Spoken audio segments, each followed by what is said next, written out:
pour votre programme sommaire. Dans quelques minutes, Intérieur Sport, les Fennecs algériens ne sont plus qu'à un point du mondial. 24 ans que les Verts ne se sont plus hissés au sommet planétaire. En tête de leur groupe, ils devront affronter en ultime rencontre leur principal adversaire, l'Égypte. Guillaume Pivot les a suivis la semaine dernière pendant leur campagne. C'est à ne pas rater. 14h25, la deuxième journée de H-Cup, la Coupe d'Europe de rugby. Le Biarritz Olympique reçoit Gloucester. Le BO doit confirmer son retour au sommet. Après une belle entame de compétition, ils joueront face à eux de solides Anglais. France-Angleterre, c'est d'ailleurs la tonalité de cette deuxième journée. Nous vous dirons tout. 16h30, retour de la Première Ligue. Arsenal reçoit Birmingham pour cette 9e journée. Les Gunners sont passés 6 buts il y a 15 jours à leurs adversaires. Beaucoup d'internationaux chez les Londoniens. Alors voilà, dans quel état seront-ils? La réponse tout à l'heure pour un match qui promet d'être spectaculaire. Et pour débuter notre bel après-midi, place à votre séance Intérieur Sport, le seul rendez-vous documentaire au cœur du sport et des sportifs. Guillaume Pivot, bonjour. Bonjour. Bienvenue, vous êtes le réalisateur du documentaire à suivre. Vous avez donc suivi les Fennecs algériens la semaine dernière à l'occasion de son match face au Rwanda dans le cadre des éliminatoires à la Coupe du Monde. Un match sous haute tension et pour cause, gros enjeux.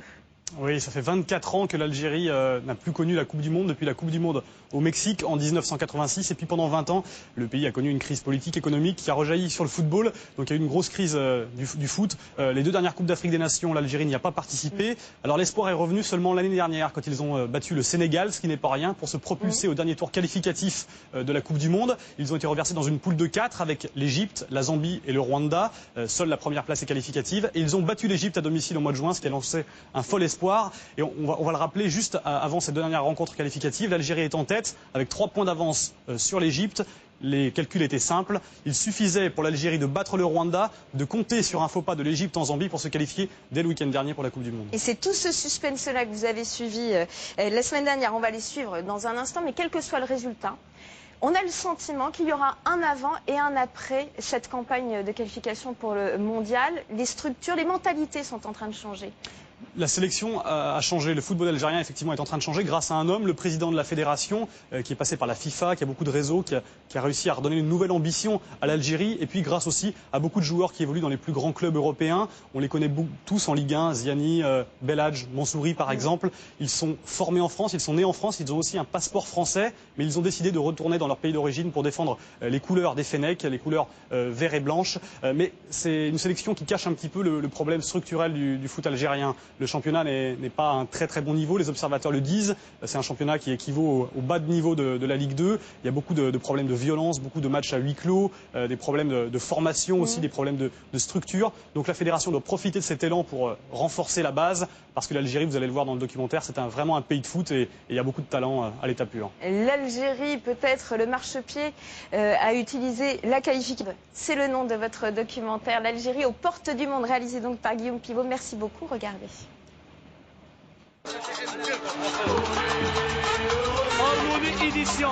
Groupe Milano et Groupe Torino.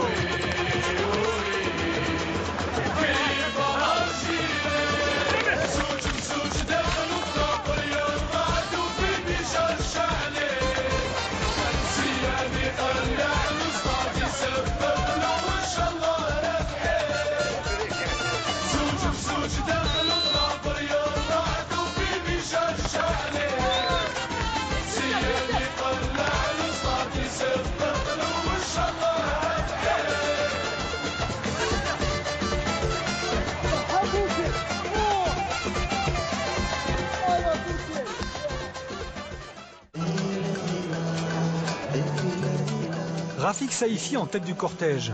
Ils arrivent de tous les horizons, d'Angleterre, de France ou du Qatar. 22 joueurs en mission pour tout un peuple pour renvoyer 24 ans après l'Algérie en Coupe du Monde. Quand tu arrives à l'aéroport, tu as un accueil comme ça. Hommes, femmes, garçons, des vieux, des vieilles, tu pries pour toi. Ça me donne la chair du pouce. Quand tu arrives comme ça, tu te dis franchement, je suis obligé de me défendre pour mon pays sur le terrain. Je donne le maximum.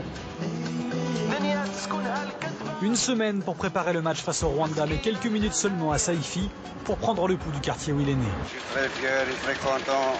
Alhamdoulilah. Toute l'Algérie là.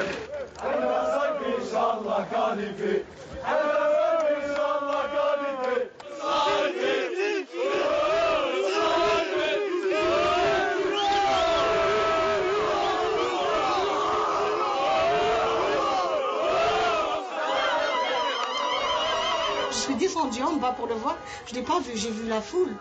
Il y avait plein de voisins, ses amis d'enfance qui le supportaient avec une très grande joie. Alors moi, j'étais aux anges.